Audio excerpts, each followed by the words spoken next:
The arrival of Imperial allies in the Great War was a devastating blow from which the Republic never fully recovered. This was the second step in the Sith Emperor's master plan. Recent Republic strategic information reports proved that the rise of the Mandalorians was orchestrated by Imperial intelligence. We know extremely little about this shadowy organization, but Imperial intelligence operatives are clearly just as deadly as their Sith superiors.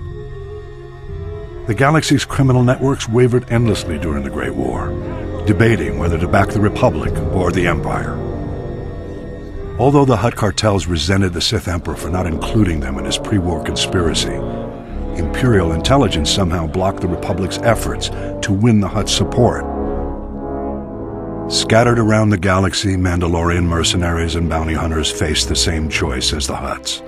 Some signed on with the Empire, but most remained independent.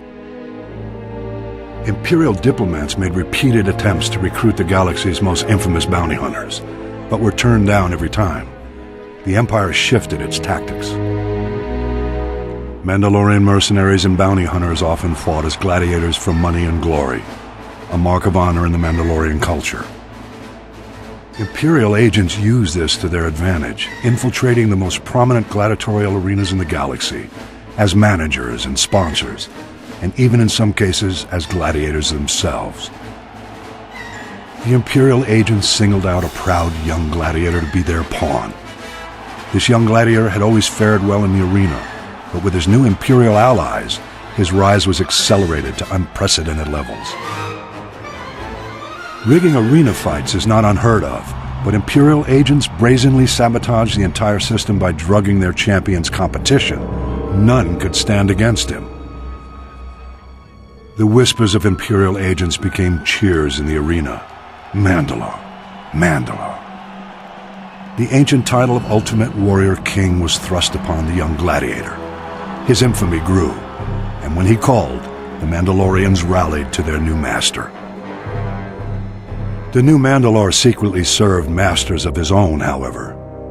Imperial agents pulled their puppet strings, and the Mandalorian army blockaded the Hydian Way and challenged the Jedi. Though the blockade was eventually broken, the stage was set for the sacking of Coruscant and the uneasy truce which now paralyzes the Republic. The Mandalorian Sith alliance remains intact to this day. That could change if the original ruse was brought to light, but the Imperial intelligence covers its tracks too well. Mandalore was slain recently, and his killer, the new Mandalore, has taken his place. Whether or not he's another Imperial puppet remains to be seen, but we must watch him closely. Imperial agent success in bringing the Mandalorians into the war was the counterplay to the Republic's first string of victories, the subject of my next report.